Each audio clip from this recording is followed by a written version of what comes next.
Yang pertama mengenai bahasa, terkadang kita melihat persoalan bahasa dengan sebelah mata. Tidak ada, tanda petik, tidak ada keras-kerasnya, tidak ada hukum-hukumnya gitu. Padahal itu menyangkut dengan logika.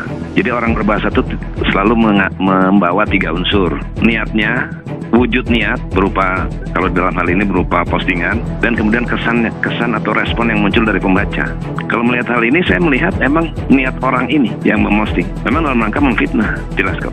Yang bersangkutan ditangkap karena postingan-postingan melalui media sosial dengan profil picture Ibu Iriana Jokowi. Tersangka memposting berbagai bentuk ragam tulisan gambar yang dapat dikategorikan menurut ahli sebagai konten sara.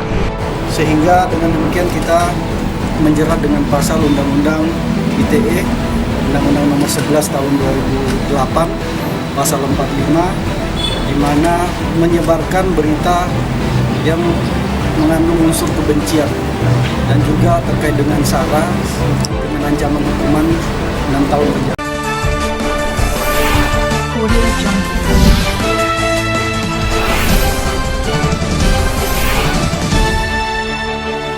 Komikus Karisma Jati dan Ibu Iriana. Belum laporkan komikus Karisma Jati, ternyata Iriana Jokowi minta Kaisang untuk sabar. Kini Gibran memilih untuk tidak menggubris permasalahan yang menyangkut Iriana Jokowi itu. Pun dengan Gibran mengaku tidak marah terkait postingan Karisma Jati. Aku ora nanggepi apa-apa. Gak marah, gak kaget, kata Gibran Jumat 18 November. Pembuat meme tulis permintaan maaf ke Iriana Jokowi makin dihujat. Sebelumnya Kaisang Pangarep murka karena sang ibu Iriana Jokowi jadi bahan olok-olokan salah satu netizen, yakni Karisma Jati. Mengetahui hal itu, si pembuat meme Karisma Jati menuliskan permintaan maafnya di akun Facebook miliknya. Netizen yang melihat permintaan Karisma Jati menjadi kesal karena dibilang tidak tulus saat melakukannya. Direktorat Tindak Pidana Cyber Badan Reserse Kriminal Polri tengah memburu pemilik akun Twitter @korpoveljati yang diduga melakukan penghinaan terhadap ibu negara Iriana Jokowi.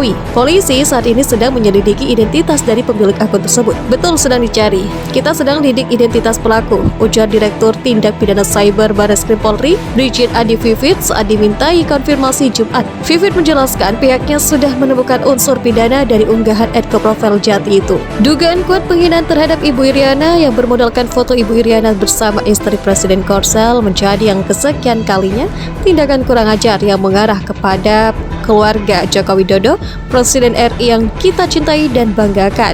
Rupanya kaum pembenci dan mereka yang sekadrunan dengan pelaku masih memiliki amunisi yang cukup dalam hati mereka buat dilontarkan kapan saja mereka mau. Entahkah itu muncul berupa sindiran, meme medsos, narasi jahat, hingga kabar hoax yang memelintir informasi yang benar sekalipun. Oh iya, ada pula dalam beberapa situasi muncul isu yang diciptakan sendiri, diramaikan sendiri, lalu karena nggak digubris, hilang sendiri. Mungkin si pencipta isunya sedang halu karena habis menenggak miras oplosan atau menelan narkoba.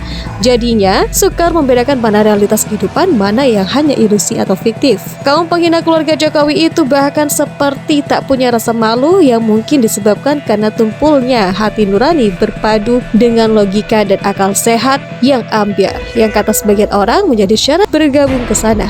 Semakin tumpul logika, akal sehat, dan perasaan, maka nilai jualnya mungkin akan semakin tinggi kali ya. Mungkin kelompok seperti ini kalau saya ingat jokes lawas soal pelelangan kondisi otak, maka otak yang diwariskan sepeninggal si empunya akan bernilai sangat tinggi karena amat jarang dipakai sehingga bernilai jual tinggi. Meski seandainya dipasangkan ke tubuh manusia separuh mesin, seandainya teknologi itu sudah ada, mungkin sosok yang tercipta seperti ketiban sial karena dibekali dengan kemampuan otak yang payah. Betul begitu kan? Nampaknya hukum yang tegas akan menjadi cara yang bagus buat menguji seberapa kuat nyali orang-orang seperti itu akan terlihat. Begitu pula dengan mereka yang semula ingin mengikuti jejak para pelaku pendahulu mereka, yang selama ini sebagian besar masih bisa hahaha karena bebas dari jeratan dan saksi hukum.